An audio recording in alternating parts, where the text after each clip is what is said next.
Stargardt disease is a relatively rare autosomal recessive inherited retinal dystrophy.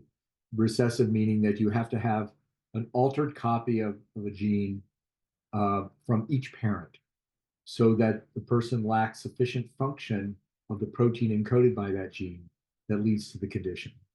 Now, Stargardt itself is a clinical description of what the retina looks like in that disease. And actually, that has changed over time because, first of all, we know that there's not a single gene that can be responsible for that condition. There's as many as, I think, 13. But the gene that's primarily responsible for over 90% of cases is the ABCA4 gene. So the focus on therapy for these patients, and these patients, by the way, often develop symptoms, some in early childhood, but the majority in their early teens. But there are some patients who develop a late onset form of Stargardt disease, which we're starting to understand better. And all of these I'm referring to now are strictly the ABCA4 types, but honestly, there are other genes that can be involved. And the major symptom is loss of central vision in these patients. There are some people who can have sparing of that central vision for a period of time, but ultimately the major loss of vision is central acuity, not peripheral vision. So these people may become legally blind. Rarely is the severity of the disease such that they are in the sense of completely blind or not able to see. That's just not very common. The condition itself is progressive. And the loss of vision does not necessarily reflect that because central vision is so critically dependent on the location within the central retina. A few microns of distance makes a huge difference in what a person can and can't see. And consequently, you can have people who lose vision very quickly because of the location of the damage, or they can have sparing because the damage is around the center and only gradually spreads there over time. So hopefully that gives a little bit of background about the condition. As I say, the genetic testing for it has improved dramatically over the years. We had a period of time where we really missed about 20% of the variants in the ABCA4 gene that were responsible. And thanks to the work of a group in the Netherlands, headed by Frans Kremers, Cremers, who's done a lot of work on developing an assay to look at variants in the regions of the gene that we normally can't interpret. He has found hundreds, if not almost 1,000, variants in that gene in regions which we normally would not be sequencing or testing that can alter how the gene is expressed in such a way that that can also contribute to the disease.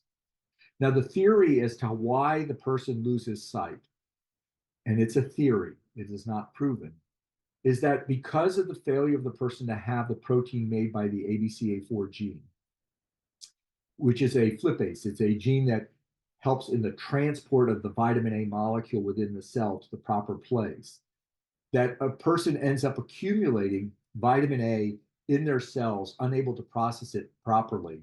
And then the cells, the vitamin A will spontaneously react with itself to form a bisretinoid. It's two molecules of vitamin A linked together by a bond. And that compound is highly reactive and ultimately is thought to then either by interacting with light or just by itself, triggering the complement pathway, which causes the body to attack the cell and lead to its death. So that's been the theory as to why the cell dies, that you have this accumulation of this toxic product called bisretinoid or A2E or lipofuscin as it appears when we image the retina. And that material accumulates over time, triggers this attack by the complement pathway, which is a part of our normal immune system. So the person doesn't have to have an abnormal immune system. They're using a normal immune system. And then that leads to cell death. So the strategies for therapy have been, well, why don't we restore the function of the gene? So we'll do gene therapy. And that's one approach that's being attempted. A second is, why don't we limit the vitamin A getting into the cells so they don't accumulate as much and not as high a level? And that would slow the progression of the disease. And there are companies working on that process. So RPB4 inhibitors, for example, are an example of a drug that will slow the uptake of vitamin A into the photoreceptor cells and hopefully slow progression. The problem with that is, of course, you need vitamin A in order to see. So you're kind of having this balance of trying not to make the person night blind because they don't have enough vitamin A. What a second approach is, well, it's this toxic product that's the problem. Let's get that out. And so there is a clinical trial going on in Europe with a drug that is thought to pull the lipofuscin out of the cells and to get it away from the cells so that they don't trigger. So that's another approach. The Alkeus drug is unusual because what it basically does is it's a modification of the vitamin A molecule such that the vitamin A molecule functions essentially normally in all the biological contexts that it needs. But because of the deuterium atoms on carbon-20, it raises the amount of energy that's necessary to spontaneously form that toxic product. And so you're inhibiting the formation of a toxic product. And the idea is that over time, the person is then going to accumulate very little of that toxic product, and you can preserve their vision and sight. Okay? So those are all the strategies for kind of correcting along this pathway that we think leads to cell death. Again, it's a theory. There may be other factors playing a role. For example, we now know that the ABCA4 gene is not expressed solely in photoreceptors. It's also expressed in the pigment epithelial cells that lie underneath the photoreceptors and are essential for taking care of the photoreceptors. So we actually have two cells that are very critically rely on this particular gene and the protein. So that's basically the theory of why cells die. That's where the Alkeus drug fits in this pathway of trying to interrupt this process that leads to cell death. So that's where this trial comes into play.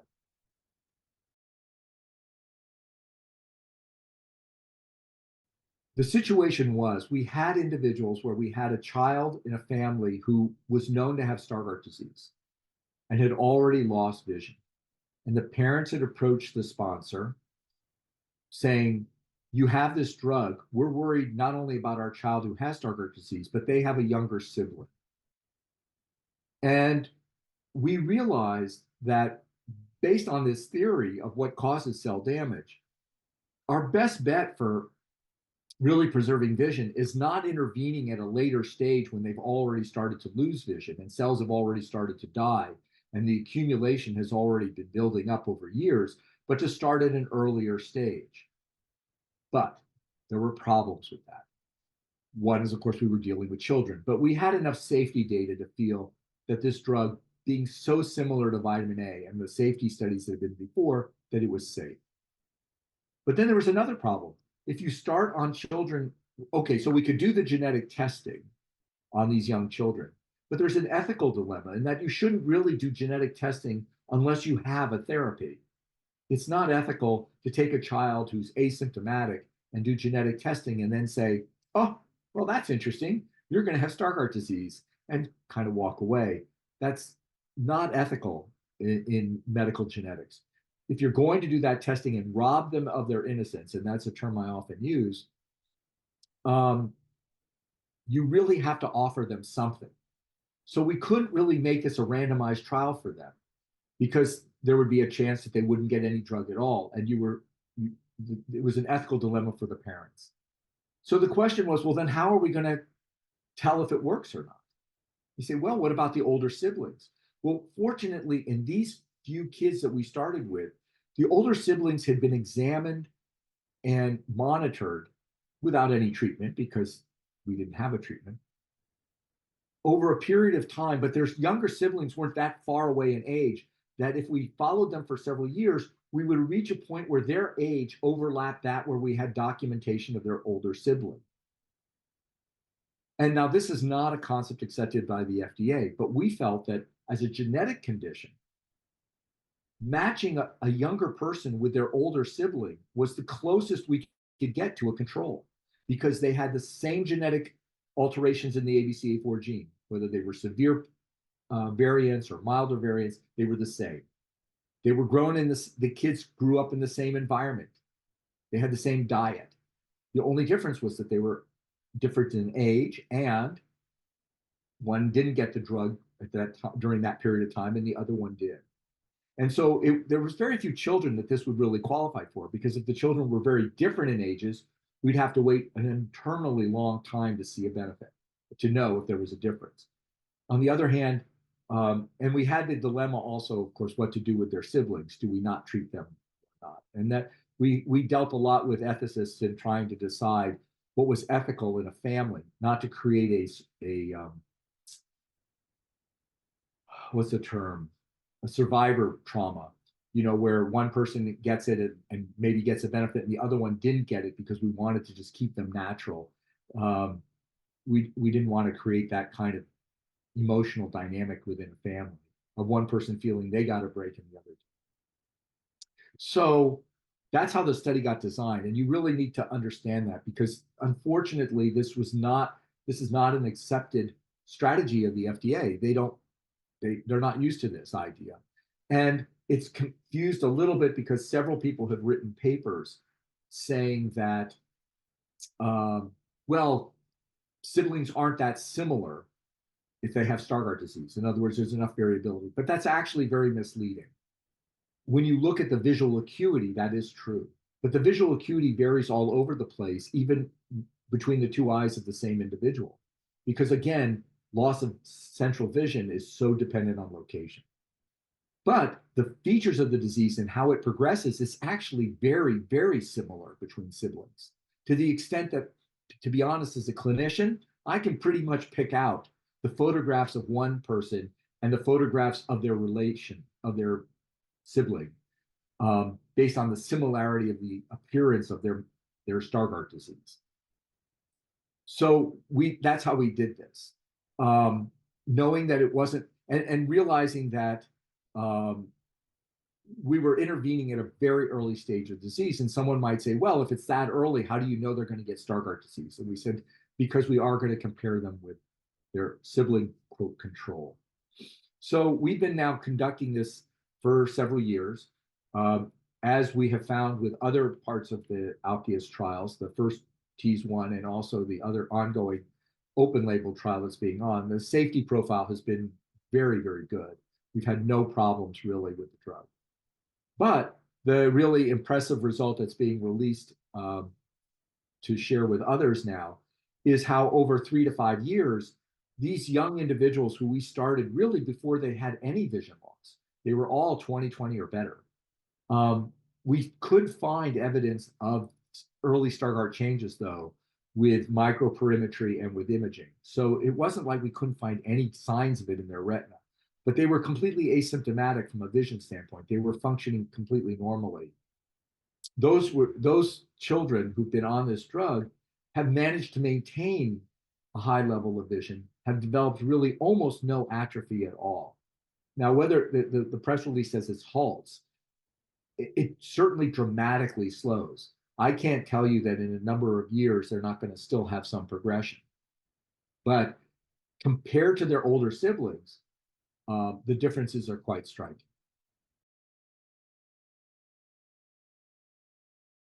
Well, TEASE-3 is trying to get away from, again, looking solely at the geographic atrophy. The original study was done, the first one, was looking at the progression of geographic atrophy.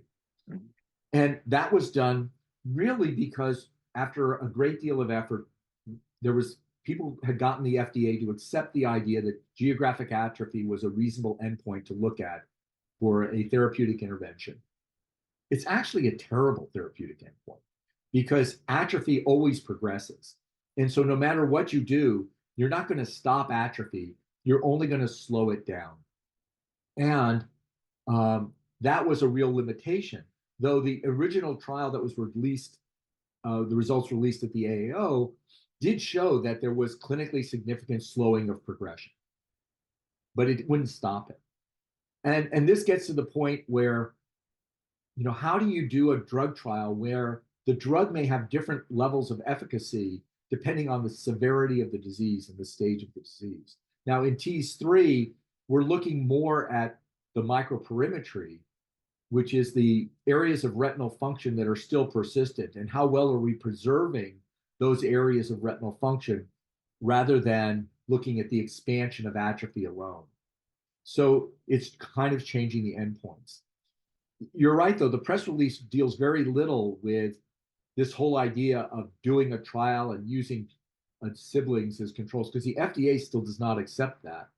And I understand that it is a departure from what they're used to.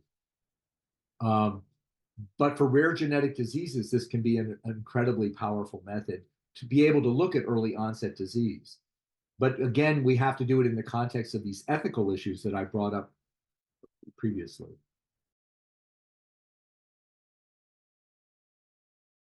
Well, I think we have to realize that this kind of thing is not going to be a perfect answer. But if it is in fact deemed to be successful and does get into market, it has tremendous benefits for patients, because the idea that we can, it's very, very safe. I would have no hesitation about giving it to my child at almost any age if that were necessary. I mean, I feel the safety profile is terrific. We've had no vision symptoms triggered by it, like no night blindness or anything of that sort. It's part of the armamentarium, because what you want to do is delay damage as long as possible. And then if they do come up with a gene therapy, remember, gene therapy doesn't restore vision. The idea is that it's supposed to correct the cell biochemistry and metabolism so that it can behave normally. You want to do that with as many normal cells as possible. So this would be a great adjunct to a gene therapy that would come later, where you might not feel like it would be a balance of risk, because that's a surgically introduced gene into the eye. Not doing it in an infant, but doing it in someone in an older age, where if they develop cataract or other problems, you can more effectively manage it. And then the idea of using it with restoration, it would have the benefit of, if you were doing restorative therapy with cells that had been corrected for the ABCA4 gene, you might not have to do gene therapy on the remaining part of the retina. You could combine it with this. So there's different ways of thinking at different stages of disease where one could use this as a therapy. And our goal, obviously, is to preserve sight as long as possible.